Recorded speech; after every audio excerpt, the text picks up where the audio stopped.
Pour le mot de clôture, on a invité un maire et une mairesse, un président et une présidente.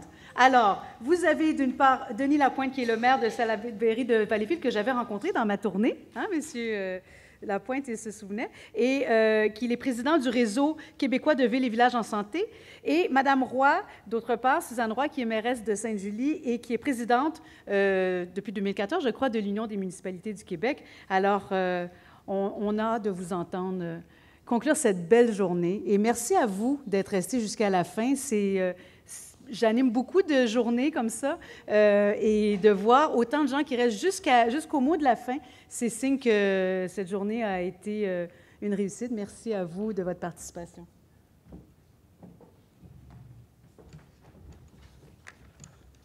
Alors, bonjour à vous tous et merci d'être restés jusqu'à la fin. Évidemment, si vous êtes restés, c'est parce que c'était intéressant. Puis effectivement, il y avait une programmation qui était hors du commun. Alors, ceux qui doutent encore que les municipalités, les villes, les villages ont un rôle à jouer dans la santé publique, je pense que vous vous êtes trompés. Il n'y a plus de doute à y avoir avec les exemples qui nous ont été présentés. Il s'est posé une question où il y a eu un commentaire un petit peu plus tôt cet après-midi. Puis, je voulais aller passer mon commentaire, mais je veux le faire ici, étant donné que je savais que j'aurais la tribune. Il y a quelqu'un qui a parlé de l'eau potable. Il y a quelqu'un qui a parlé de l'eau embouteillée, finalement, et il y a même des efforts municipaux, je pense à M. de Souza, des efforts municipaux qui sont faits pour faire disparaître les bouteilles d'eau dans les réunions municipales, dans les édifices municipaux. Et juste un petit calcul pour que vous y pensiez lorsque vous retournerez à la maison. Produire 1 mètre cube d'eau, donc 1000 litres d'eau, ça coûte environ 2 $. 2 $ pour 1000 litres d'eau.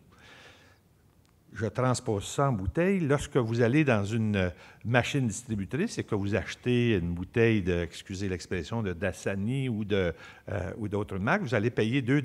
2 $ pour 500 millilitres, c'est 4 $ pour 1 litre. Et pour 1000 litres, c'est 4000 $. Alors, vous voyez la différence. Vous avez une eau que vous consommez, qui est produite par la municipalité, avec les niveaux de qualité qui sont imposés par l'État. Évidemment, vous avez une très grande qualité d'eau à ce niveau-là. Et vous avez en contrepartie, bien souvent, de l'eau qui est tirée des systèmes municipaux, qui est embouteillée et qui, finalement, coûte 4 $ du litre et 4000 $ pour le mètre cube. Donc, une différence de 2 $ et 4000 $. Je reviens à mon propos, pensez-y, parce que chaque fois que vous allez utiliser ou vous allez aller vers une distributrice, vous allez vous retrouver avec ce sentiment-là que ça vous coûte cher.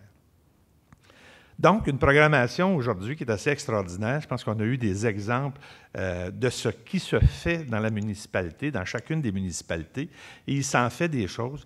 Rappelons-nous qu'en l'an 2000-2002, il y a eu des modifications sur le rôle des municipalités, le rôle que pouvaient jouer, les pouvoirs et les responsabilités que les municipalités devaient assumer dans leur localité, sur leur territoire.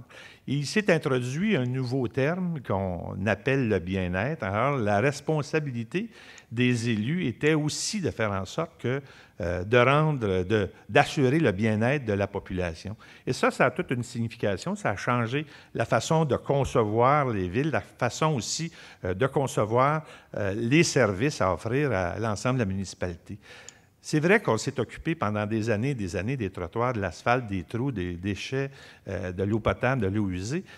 Mais c'est vrai que depuis de nombreuses années aussi, on s'occupe des gens et on fait en sorte, avec la thématique, on s'occupe de notre monde. Et il y a quelqu'un aussi, je pense que c'est M. Rotran qui avait parlé, M. Rotran et même M. de Souza qui avaient parlé de la responsabilité des citoyens de pousser dans le dos des élus et de faire en sorte que les initiatives des élus soient appuyées par les citoyens.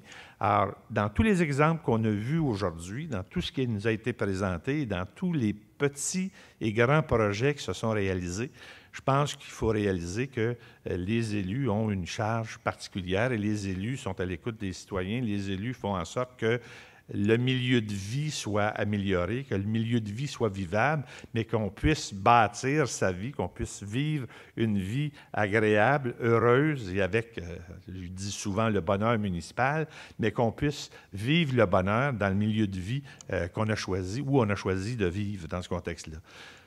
C'est un peu le message que je voulais vous passer. Il y a du travail qui se fait depuis des années et les élus ont besoin de cet appui-là de la population, puis ils ont besoin aussi d'avoir non seulement vos commentaires, mais ils veulent que les initiatives ne viennent pas seulement que des élus, mais que les initiatives viennent aussi des citoyens et des citoyennes dans une démarche d'amélioration de qualité de vie.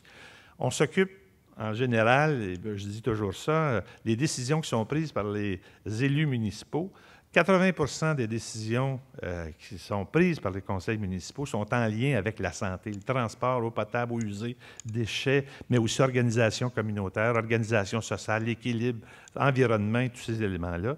Et l'autre 20 de la santé, c'est les services de santé curatifs comme on les connaît actuellement. Donc, on a une responsabilité comme élu, on a une responsabilité qui est véritablement en lien avec la santé, et la santé prise dans le sens large, et on s'y attelle véritablement. Je vais laisser de la place à Suzanne. Si je dis tout, elle va me chicaner. Je ne pense pas qu'elle me chicane, mais j'avais 2 derniers petits messages, évidemment, à vous faire. D'abord, j'ai remercié la SPQ pour l'initiative qu'elle a prise. Et il y a quelqu'un qui a dit qu'on en refera une autre conférence de ce type-là. Oui, c'est à reprendre certainement. Il y a, pour ceux qui aiment vivre la santé et qui aiment voir évoluer la santé au niveau des villes et villages, il y a le colloque annuel de villes et villages en santé qui va se tenir les 16, 17 et 18 septembre à Salaberry de Valleyfield. C'est maintenant dans le voisinage avec l'autoroute 30. C'est à peine à 30-35 minutes d'ici et c'est aussi un beau patelin à visiter. Donc, je vous y invite pour, là aussi, entendre des gens du milieu municipal, grandes et petites villes, vous raconter leur histoire extraordinaire, raconter les projets qu'ils ont réalisés au cours de leur année. Autre chose, en fait, le maire Coder vous l'a annoncé ce matin, 2016, novembre 2016, le colloque international, la conférence internationale des villes et villages francophones, donc les pays de la francophonie, vont se retrouver ici. Les villes qui œuvrent dans le sillon de l'Organisation mondiale de la santé, c'est notre cas dans le contexte de villes et villages en santé, vont se regrouper ici pour commencer à célébrer le 375e anniversaire. Donc, on est un petit peu en avance du temps, mais ça va être une conférence qui va nous permettre de réaliser qu'on n'est pas petit, qu'on réalise des choses sur notre territoire qui peuvent être des modèles pour l'ensemble des autres pays francophones en particulier. Merci et passez une bonne continuité et bon retour à la maison. Voilà.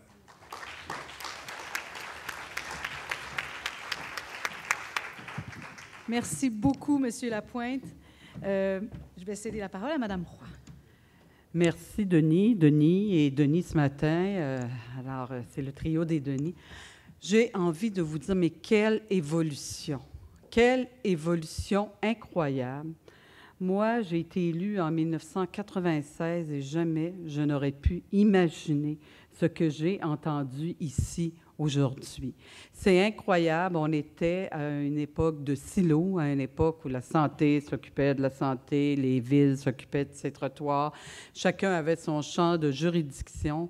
Et aujourd'hui, on a compris. On a compris que c'est ensemble qu'on va changer le monde.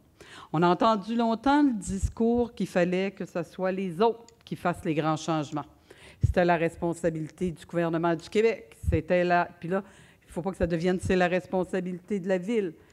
C'est notre responsabilité collective. Et ce qu'on fait, ça a un impact direct. Ça a un impact, des fois, bien au-delà de ce qu'on peut croire. On met des mesures en place. On met en place des infrastructures. Mais quand nos jeunes apprennent qu'aller à l'école à pied ou en vélo, c'est pas pour la santé qu'on fait ça. On va à l'école à pied et en vélo parce que c'est agréable, parce qu'on a du plaisir, parce qu'on partage avec les amis. Ça donne le goût à l'avenir de continuer à faire ça.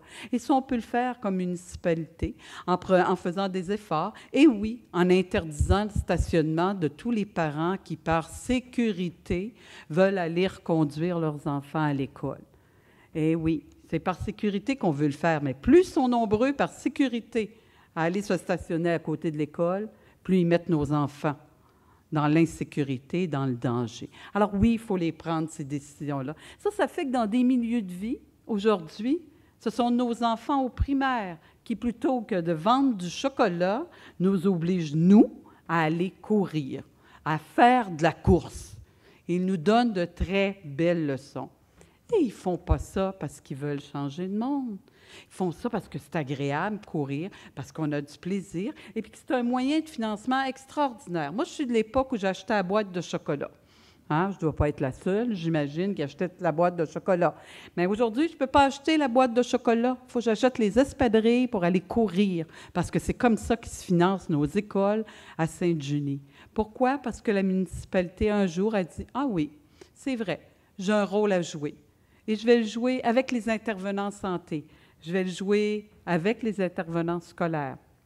Je vais jouer mon rôle de gouvernement de proximité, celui des citoyens et des citoyennes.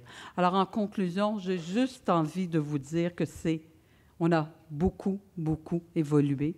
Je voyais plein de beaux projets, plein d'espoir pour l'avenir, mais il y a déjà un grand bout de chemin qui nous donne la lancée pour aller encore plus loin, pour s'assurer qu'on a des milieux de vie de qualité.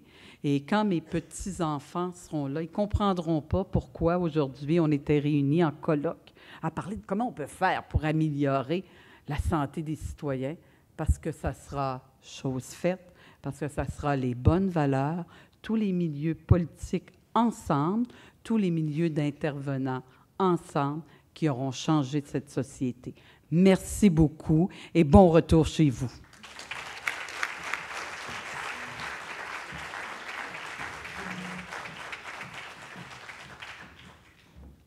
Merci beaucoup, Madame Roy, sur ces paroles. Je ne vous retiendrai pas plus longtemps. Juste terminer en remerciant, et je pense que tous les organisateurs ont droit à une bonne main d'applaudissements.